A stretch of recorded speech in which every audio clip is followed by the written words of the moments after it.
Finally akazanyo ka Minister Nandutu kaweddemu.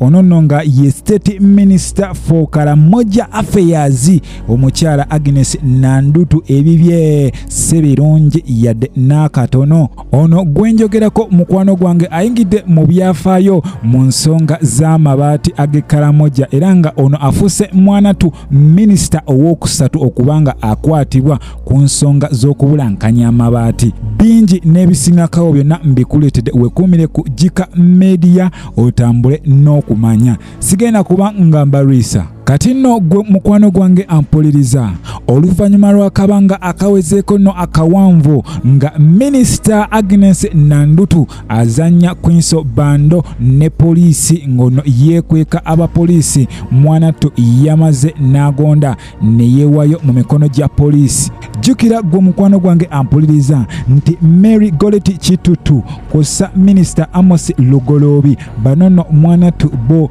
bakyajingibwa dda egimu ku misango gyabwe egy'okubulankanya amabaati mu maaso ga Anti-Corruption Court. Era nga njagala okutegeeza nti baminisita bangi bakyakwatibwa. Mpozi kanyongera okujjukiza mukwano gwange nti baminisita bangi nnyo abaafuna amabaati gano era abamu ku bo baagabulankanya. Abamu ku abo abafuna amabaati gano kankuweeko abatonotono bensobodde.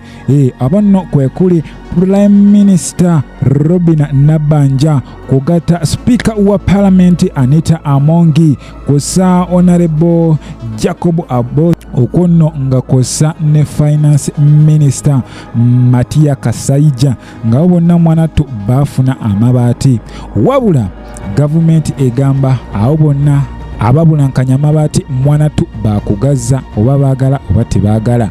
Kati nno omukyala Minister Agnes Nandutu ono yeewaddeyo mu mikono gya poliisi egya Kibuli CID headquarters era ono yagenze mu maaso n'okubanga abuuzibwa ku nsonga z'okubanga ono yeekobaanira mu kubulankanya amabaati agali galina okubanga mwanatu gatwalibwa e Karamoja okuyamba kwabo abateesobola. Kati nno njagala kutegeeza nti olunaku olwaleero Minister Nandutu ono yalabiseeko maaso ga Anti-Corruption Court ono nno nga bamubuuza akana n'akataano ku nsonga z'amabaati. Okwawukanako ne baminisita ab'enjawulo abazze balabikirako mu kooti eno, ono Minister Nandutu abadde musanyufu nnyo ekyensuso nga omumanyi mukyala kizibu musanga nga si musanyufu kubanga twalabako Minister Amos Lugoloobi ono mwanatu yakulukusa n'amaziga mu kooti. Kyokka ate ye Minister Goleti Kitutu ono yagenda maaso mwanatu n'okubika feesi ye olw'okuswala ku ngeri gye yali akwatiddwamu mu nsonga z'okubulankanya amabaati. Kino nno nga kiraga mwanatu kyamuswaza nnyo nno ddala.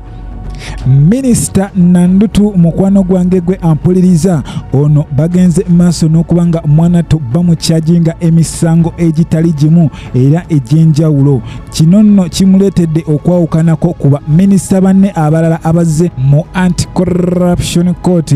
Ono nno nga bagenze maaso ne bamwongerayo mu High Court ekimulese nga yeebuuza ebibuuzo nkuyanja.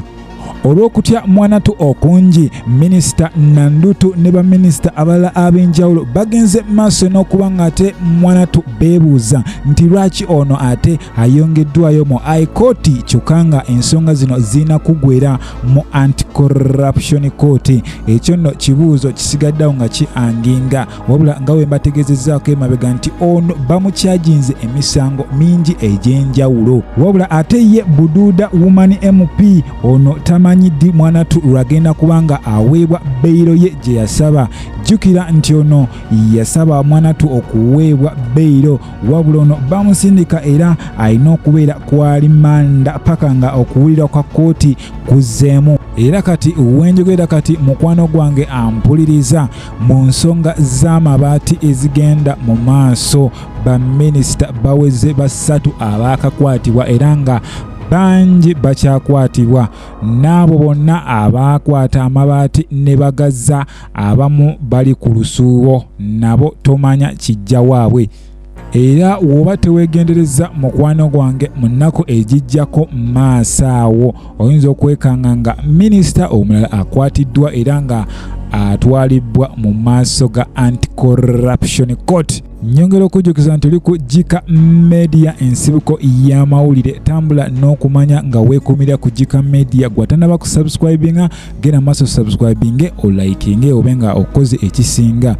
Wenjogerera kati ssaawa zino mukwano gwange, baminisita bangi waliwo ekikyabalumya omutwe era beebuuza lwaki ne baminisita abakwata amabaati negazibwayo ku OPM offices mu Namanve lwaki nabo bakwatibwa. Ekyo nno mwanatu kikyabalumya omutwe nakakati bakyakyebuuza. Ensonga zino ez'amabaati kyenyinza okugambira ddala nti zikyawanvuyira nno ddala kubanga baminisita bangi tebannaba kubanga ate bakomyawo mabaati. Semanyi ki kye balinda oba balinda bide naye nabo tebatya kubanga nabo basobola okuba nti mwanatu nga bakwatibwa yadde bagakomyawo era kikyabalumiza ddala omutwe. So kati naawo mwanatu wembabirako bandibadde bakomyawo amabaati ago. Jjukira babawadde ennaku 5 okulabika nga bakomyawo amabaati ago, otherwise singa kigaana then gavumenti ndowooza egenda twala step eddako gye tutamanyi kikyezaako ku baminisita abo. Weebale nnyo gwe eyeekumye nange okuva gye twatandikidde.